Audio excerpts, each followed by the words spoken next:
Good day everyone, I am Jeremy B. Hubahib. My task for today's meeting is to discuss the following topics: gene therapy, genes and human genomes, genetic disorders which are composed of distinct types of disorders.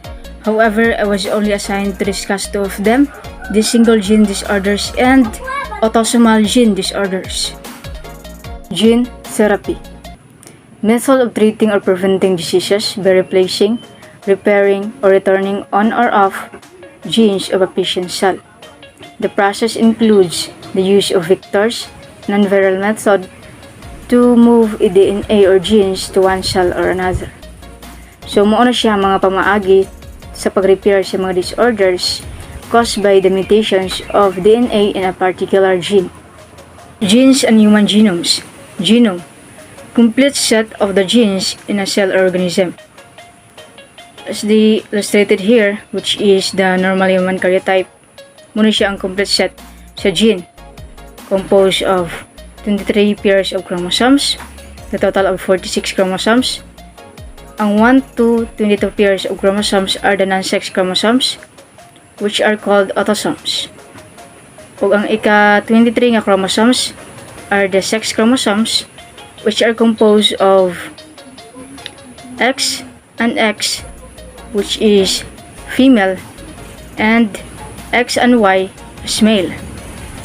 Chromosomes, thread-like structures located inside the nucleus of animal and plant cells. So, ang chromosomes is kini siya nga picture, and makita siya both animals and plant cells, made of protein and single molecule of deoxyribonucleic acid or DNA. DNA strand, when divided into portions, constitutes many genes.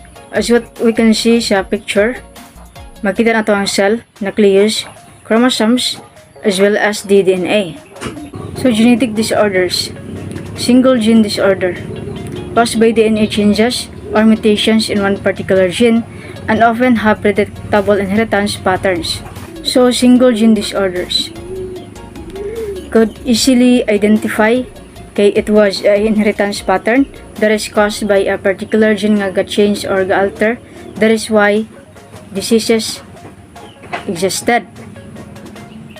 And it was classified into X-linked disorder and autosomal gene disorder. So, first we have autosomal gene disorder. Autosomal gene disorder happens in genes that can be found within 22 pairs of non-sex chromosomes. Mong gitawag siya nga autosomal gene disorder kay katong 23 pairs of chromosomes nga non-sex chromosomes are called autosomes. Muna siya nga autosomal gene disorder. Sa illustration nga atong makita nga both parents are carrier but not expressing the gene. Kay carriers man ang parents, therefore the offspring would predicted to carry the disorder. So, children with the disease, 25%. Children who are carrier of the gene like their parents, 50%. Children who do not get the gene from either parent have 25%. There are three examples of autosomal gene disorder. We have sickle cell anemia, TSD or Tay-Sachs disease, and cystic fibrosis. First, we have sickle cell anemia. One of the most important liquid in our body is red blood cell, which carry the oxygen and support human body to function properly. However, sickle cell anemia is a type of infection that usually block the circulation of the blood, kay some of the blood kinanggahi o sticky that triggers the experience og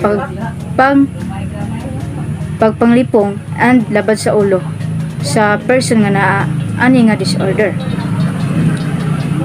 Second is TSD or Tay-Sachs disease. It is caused by the absence of an enzyme that helps break down fatty acids.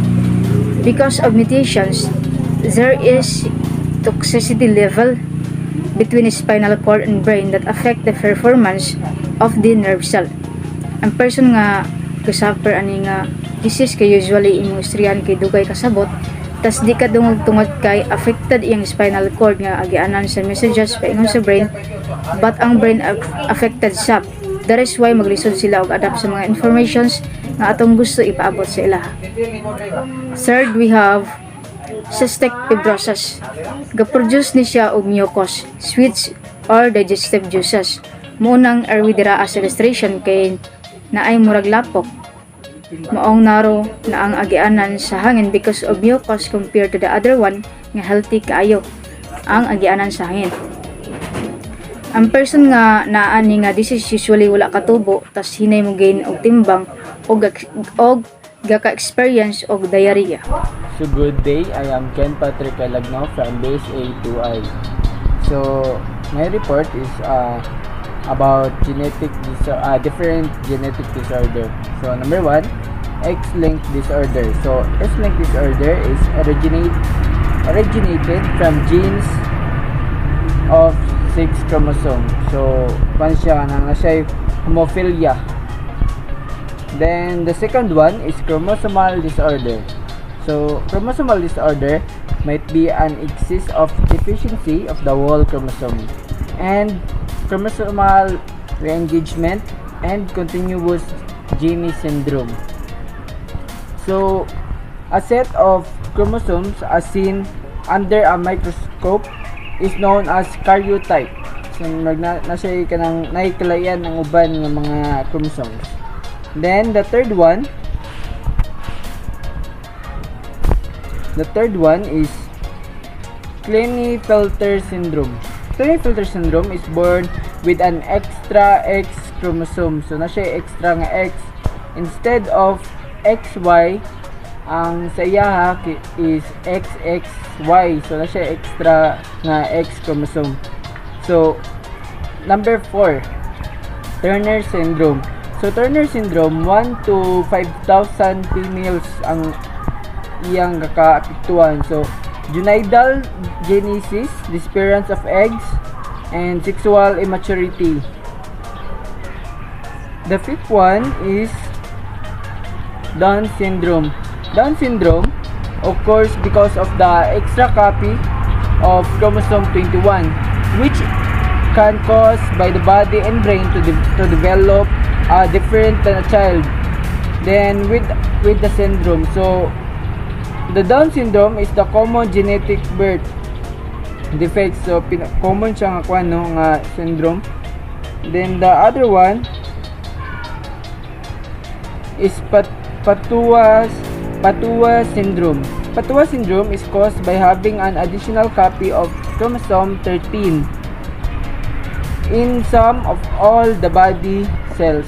So a baby with Patua syndrome has 3 copies of chromosome 13 instead of 2. So ang iyang pares sa 13 chromosome is 3 instead of 2. So mo ni siya sa Patua syndrome. That's all, thank you. My name is Hejun M. Kim and my topic for today is Edwards syndrome.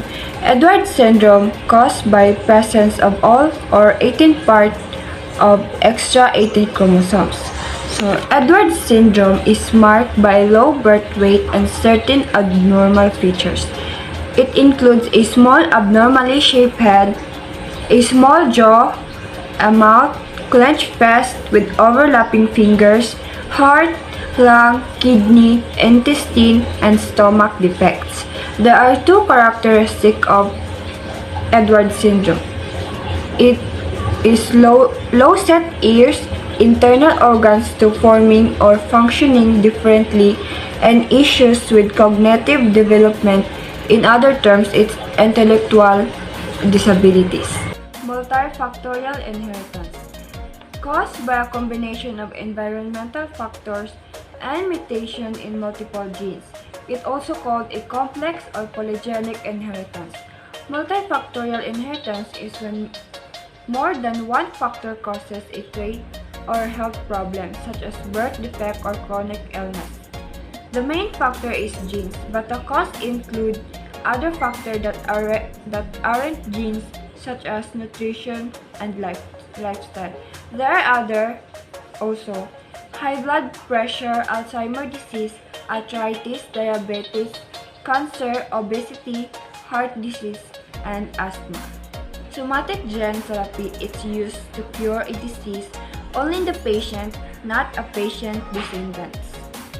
The explanation is human gene therapy has been attempted on somatic cells for disease such as cystic fibrosis, adenine deaminase deficiency, familial hypercholesterolemia, cancer, and severe combined immunodeficiency syndrome. And there are three types of somatic gene therapy. It is in vivo, in situ, and ex vivo. So there are also clinical trials of gene therapy in people have shown some success in treating certain diseases such as severe combined immune deficiency, hemophilia, blindness caused by retinitis pigmentosa, and leukemia. Gene therapy. The introduction of correlative genes to sperm cells, egg cells, or even zygote 4-day-old. The main goal is to eliminate the abnormalities that can possibly be transmitted to the offspring. There are three gene therapy techniques, which is gene augmentation therapy, gene inhibition therapy, killing of specific cells. So how does genetic therapy works? So it works by placing or inactivating disease-causing genes. Benefits of gene therapy. It offers to cure several diseases like cancer, Parkinson's disease, AIDS, asthma, diabetes, heart disease, as well as hereditary disease. It can replace defective cells and has a promising potential not only in the field of medicine but in some related fields like agriculture. Talking about agriculture, the benefit of genetic in agriculture is genetic engineering in agriculture are increased crop yields, reduced cost for food or during production, reduced need for pesticides, it enhances nutrients composition and food quality, resistant to pests and disease, greater food security, and medical benefits to the world's growing population. The disadvantages of gene therapy is modifying organism. Viral vectors could recover its ability to cause disease, and it can damage the gene pool resulting to multi-gene disorder. In agriculture also, that could be harmful. For example, toxins from the crops have been detected in some people's blood. It could cause allergic reaction to people, and pollen produced by the plants could be toxic and can harm insects that transfer it between plants. So, good day everyone, my name is Nilalan Horomat and I'm going to present my topic about the disadvantages of gene therapy, biotechnology, genetically modified organisms or the GMOs, benefits of GMOs, potential risk of GMOs, and of course, biosafety on GMOs. So first is the disadvantages of gene therapy. So first is modifying organisms means modifying its capabilities. So there is always a concern that ang reproductive cells daw kuno sa isa ka organisms kay probably ma-change without detection. So this could be passed on to the next generation. So for example, if that organisms is supposedly used para mag-heal or to give treatment sa imuha, probably when it comes to kanang mag-evolve siya, nga di siya mabantayan is pwede siya may mong trigger noon para sa specific infection. So next is viral vectors could recover its ability to cause disease. So some therapies use inactive viruses to carry healthy genetic materials nga para sa faulty cells sa atong body, and it's possible that these viruses could infect the persons receiving therapy. So for example is ang mga vaccines nga ga-carry og mga specific nga mga viruses, so possible nga if ever nga mag-trigger ni siya, so instead nga mag-cure is mag-infect na nun siya og samot sa imuha. So next is it can damage the gene pool resulting to multi-gene disorder. So when we say gene pool, it is the genetic diversity found in a specific species. So sa tuwa. So if ever nga maigo na siya or ma-damage, possible nga daghan nun kayo nga mga disorders ang ato ang ma-encounter. Next is high cost. So genetic gene therapy is expensive. So gene therapy can be very pricey, making it more inaccessible to some people.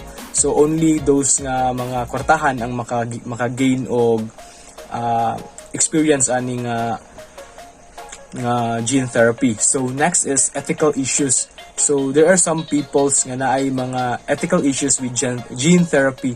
For example, magwonder ang uban on how will they decide if that gene therapy is in good or bad nga kanang nga usage. So another thing is, will the gene therapy makes us less accepting of a people or mahimot ang difference sa other if ever nga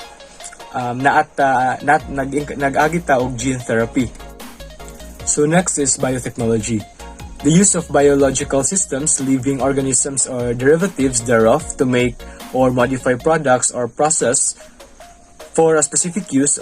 Genetic engineering, also a technique that allows genes and DNAs to be transferred from one source to another, leading to the production of living modified organisms or the LMOs, or genetically modified organisms or the GMOs. So diri is matakal na nato ang mga products of biotechnology. For example, katong mga BT corn, mga golden rice, and etc.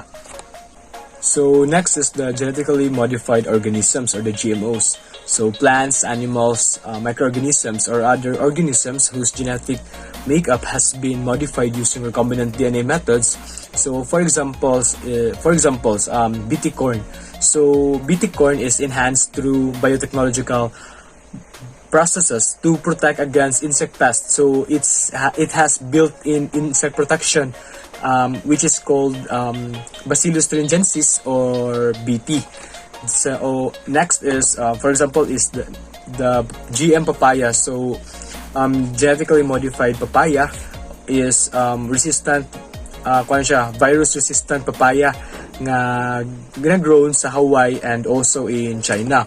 So next is we have the Roundup Ready soybean, and then Roundup Ready soybeans is genetically engineered soybeans nga ilahang DNA is gi-allow to withstand herbicide glyphosate. So this is the active ingredient of Roundup.